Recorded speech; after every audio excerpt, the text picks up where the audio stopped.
Dear friends, our topic today at the Seniors Forum was, do husbands like a wife who say no?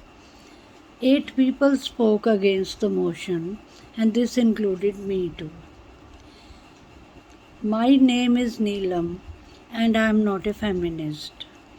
Nobel laureate Amartya Sen has written a book, Argumentative Indians. Nobody likes argumentative, disrespectful, and disobedient wife anywhere in the world. If the wife says no to her husband politely, there has to be a reason. She can be a rebel with a cause, and everybody loves a rebel with a valid cause. Our country has got maximum numbers of women as doctors and women as pilots, but only 6% of husbands help their wives in the kitchen and in taking care of home and kids. Our happiness quotient is lowest of the low in the world, but 75% of the women, including me, prefer patriarchy. I have been reading Femina since my school days, during late 60s, when I could not even spell this word patriarchy, starting with capital P. A woman has to multitask and be best at everything she does. Our society is son obsessed, and if the husband who cannot tolerate taunts, or the husband is son obsessed, and he is subjecting his wife to selective MTPs till the coveted son is born, affecting present health of his wife and future health of his daughters. This includes their mental health also, because these daughters will always stay complexed and stay with the guilt all through their life. Guilt of what? Guilt of being born as daughters. Adjustments between two humans are based on mutual trust, be it husband and wife or two friends. Husband and wife have to be friends first and spouses later. Do you remember those women who were pelting stones at security forces and police personnel, blocking major highways in NCR, in biting cold of Delhi, holding their little kids who had a school, who were missing school, but these women didn't know the cause? Why were they on the road? Why were they not at home? These women were in the front row, and they were prompted by the men, read husbands. In the second row, these women did not know why they were pelting the stones on the police who is meant to protect them. These women did not realize that our factories had closed, shops had closed, and people who were using these highways had to waste their time in diverting their path, going to the office, sometimes missing their office also. These women could have easily said no to their husband. Why were women in the front line and men were calling the shots from behind? Because judiciary is women friendly, and this gives freedom to women to abuse the law.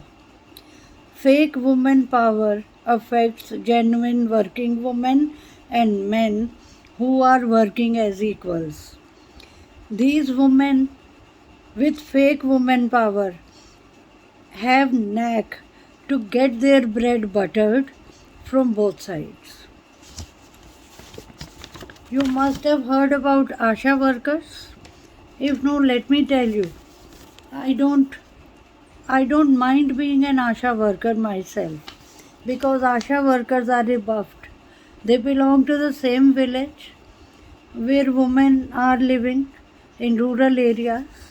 Duty of ASHA workers is to pull out the women from their safe homes and take them to government approved family welfare centers to get some procedures done.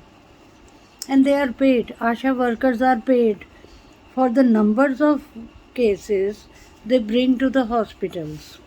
Why do we need volunteers to bring women to the hospitals? Why don't women care about their reproductive health? Well, Asha workers are paid well, and it is not money that belongs to these women. This money is taxpayers' money.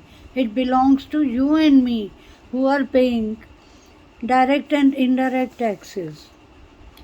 Why can these women not be responsible enough about the numbers of children a family should have to give them equal rights of education, equal rights of health care, and equal rights of inheritance later on?